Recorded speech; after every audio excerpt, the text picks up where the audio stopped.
I want to take a look at the top 247 sports composite rankings as they have been revamped and released this morning. And there are 5 Ohio State commits among the top 50. Michigan, y'all got the one lean in there, but not JJ McCarthy. Yeah, there he is. That's what you got. Meanwhile, Oklahoma has targets among the top 17. Of course, the number 1 target for the Oklahoma in the 2021 class is Caleb Williams, 2021 dual threat quarterback out of Gonzaga College High School in Washington, D.C., 6'2", 209 pounds, and the number 1 ranked quarterback in this class. And then there's Kamara Wheaton, who leapfrogged Travion Henderson as the number 1 tailback in this class. And then you're looking at the top 5 tailbacks in this class, which Oklahoma is recruiting 2 of them. That'd be Kamara Wheaton and LJ Johnson among those top 5. There's also Donovan Edwards, who might end up at Georgia. We'll see. And then there is, of course, one more in which I don't think enough people are actually paying attention to and what LJ Johnson is going to do coming out of Sci-Fair.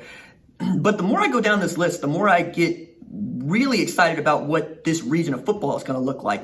Because outside of Ohio State, which is, as we know, just ruling everything, there is Georgia, who's coming on strong, but there's also a Tennessee who is building, and we all love the momentum of Tennessee building toward what we hope to be a really great non-conference clash for both the Vols and Oklahoma in September. That is still very much on the schedule, and right now we think is being played. But you continue to look at Texas, and they continue to recruit well. They have decided that they're going to focus on building out of Texas in this class, and I think that's a smart thing to do. And you'll see a couple of others that just kind of scatter around, but Oklahoma's in on at least 4 top 40 players, right? With Mario Williams being the number 40 ranked player in the 247 composite, and a wide receiver that is OU lean to most, but we'll wait and see because it ain't over till it's over. And then there's LSU, who is also in the mix for the number 1 player in the country because his friend Mason Smith is an LSU lean, and he does not have an offer from Clemson, which means that Corey Foreman would have to go back to Clemson without Mason Smith, and that doesn't seem likely. But USC is in here with Jack Garcia, and Jack Garcia is a top quarterback. He is the 4th ranked quarterback at his position, and the number 32 overall, and that's just ahead of Tumise Adelier, who is all of 6'4" and all of 240 pounds. He slimmed down. I think he actually wants to play some defensive end when it's all said and done instead of just blowing up to play a defensive tackle.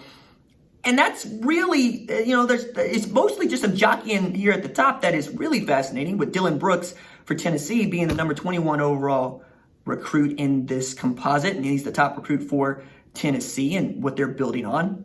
But coming out of Roanoke, Alabama, if Alabama wants him and Alabama puts on a good season, I think they can come in and swoop in late, but we'll wait and see on that. And then the number of kids that are in on Clemson is fascinating, because start with Corey Foreman, of course, because he was committed to the class. And then when you get to number 13, you get to Tristan Lee, who lists Oklahoma in the schools that he is considering, right? And he's considered to be a Clemson lean, with 71% of crystal ball showing him headed that way. Nolan Ruchi is in a 2-horse race with Penn State, but I mean, at 6'8", 289 pounds, a top offensive tackle. You could totally see them getting him on the campus in October and him coming out saying, I'm going to be a Clemson Tiger. And then you get down to Quincy Mckinstry, which I think is one of the best names that I heard in recruiting in a long time, top cornerback out of Pinson, Alabama, 5 stars, 5'11 and a half, 172 pounds. Clemson and Auburn are both recruiting him heavily. And the thing to remember about Clemson is, as you go down this list with guys like Bo Collins already in at number 49, they don't extend a bunch of offers, right? In this age where Texas A&M and Oklahoma and Tennessee and even Ohio State to a degree are going to send out over 200 offers, many times approaching 300 offers in a given cycle, Clemson is going to have a hard time getting to 100, because right now they stand at 73, because they want you to know that if they extend the offer, they want you to be able to accept the offer, and that's how committed they are to you. That's how committed they are to bringing you in to see what they have going on in Death Valley. And as I continue to dig through just what Dabo Swinney, Tony Elliott, and Brent Venables have made their strategy in getting these kiddos, I'm going, man, this might be the way to go in the future, because now Dabo Swinney, Tony Elliott, and Brent Venables look like they're ahead of the curve when it comes to what recruiting restrictions are going to be, because we just haven't had that many visits for kids to take, where Oklahoma in recent years has used the spring game as a leverage opportunity to begin to fill out even up to half their class coming into that May. You didn't have that, right? But Dabo Swinney has never had official visitors for the spring game. And they don't really do visits of the official nature during the spring and the summer. They hold all of that for the fall. As a matter of fact, one of the things that I found interesting is which of the uncommitted kids do they invite to their November shindig, which, as you heard Grace Rayner say on this show, is really about the kids that have been committed, right? It's a celebration to them. It's a black tie affair. They have limousine service. They have steak. They go all out. They spent $85,000 on that weekend for 11 kids, 10 of which were committed, and the one outstanding was Justin Flo. Justin Flo ends up committing to Oregon. A couple years before that, the one outstanding, Stax Hill, right here in Tulsa at Booker T. Washington, tells you again what kind of an athlete and a player Dax Hill was, because that's really what I'm watching, is which one of these kids on this list that is still uncommitted going into November gets the invite from a Clemson, and how many of these top programs are going to take on Clemson's philosophy, if for only this year, of saying, hey, instead of us using all 5 or 6 of our home games as officials, what if we just put all of these into 1 or 2 games, right? Like October and November, you pick out a game. What if you pick Bedlam weekend if you're Oklahoma, right? Or you perhaps pick Tennessee weekend because you want to schedule around the biggest games where you're going to have the most fans. But then again, in this age where we don't expect to see 80,000 people at Owen Field, don't expect it.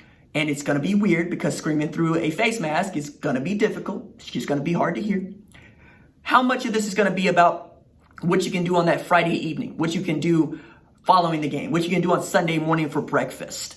I find that to be interesting. And also, if you're an executive director of recruiting in the way that Annie Hansen is, now you get to flex your imagination, because they've had to flex it in years past. You know, like last year for the spring game, they took the kids out to Chesapeake Arena and they had dinner on the court.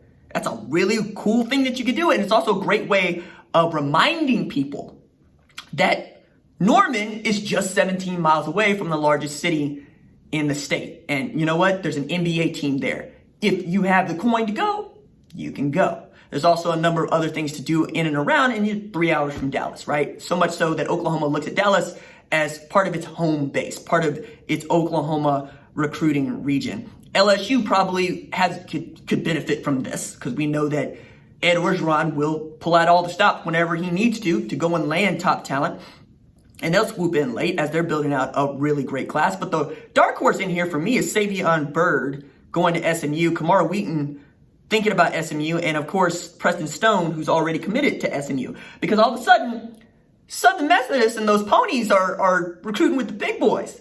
And if they're able to land even one of these 3 kids, or they get this trifecta, TU, that's your head. Because these are the kids that you expect to go to LSU. These are the kids that you expect to go to Ohio State, Oklahoma, Alabama. If they end up at a group of 5 conference school, or they end up at what we think of as a lesser school like Zach Evans at Texas Christian, the playing field gets a little bit more level and they get a little bit more lopsided in their conference. And now it's not just TU that they would be stomping on. It might be Central Florida. It might be Memphis. It might be Cincinnati. It's definitely going to be Houston, because as good as Dana Holgorsen has been, he's got a lot that he has to work on here, man, if these kids end up picking Sonny Dykes' program.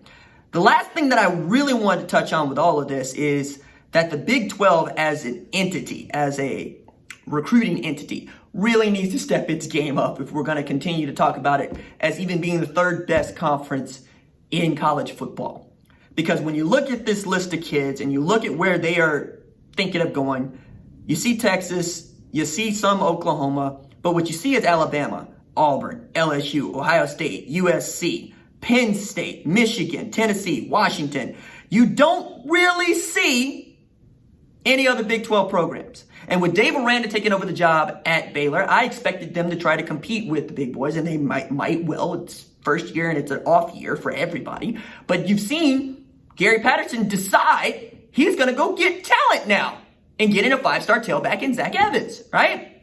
What's Les Miles going to do? Because there was a lot of pomp and circumstance about what he wanted to do at Kansas. And so far, it ain't coming to fruition, right? Chris Kleiman, I asked him at Big 12 Media Days last year, what do you say to 5-star kids that actually want to give Kansas State a look? He gave the pitch. Hey, if you want to talk about the number 2 taken player in college football, take a look at Carson Wentz. Take a look at the championships that we won in North Dakota State. If we could do that in North Dakota State, what can't we do in Manhattan? And that's the pitch that you have to give. But you also have to follow through on those things, right? The idea that it's only going to be OU and Texas needs to come to an end if SMU can get in there, right? If Texas Christian can get the best running back in the class for some, Bijan Robinson is just a hair above him, then you have to take that into account. And I think that all of this is really about relationships, and all of this is really about how bad do you want it, because you can go get them and you can turn your program into a power. It just means you have to be willing to talk with the kids, to build a relationship with the kids, to build it with their parents, to build it with their coaches. If Mac Brown can do it in North Carolina, there is no reason why Les Miles can't do it at Kansas.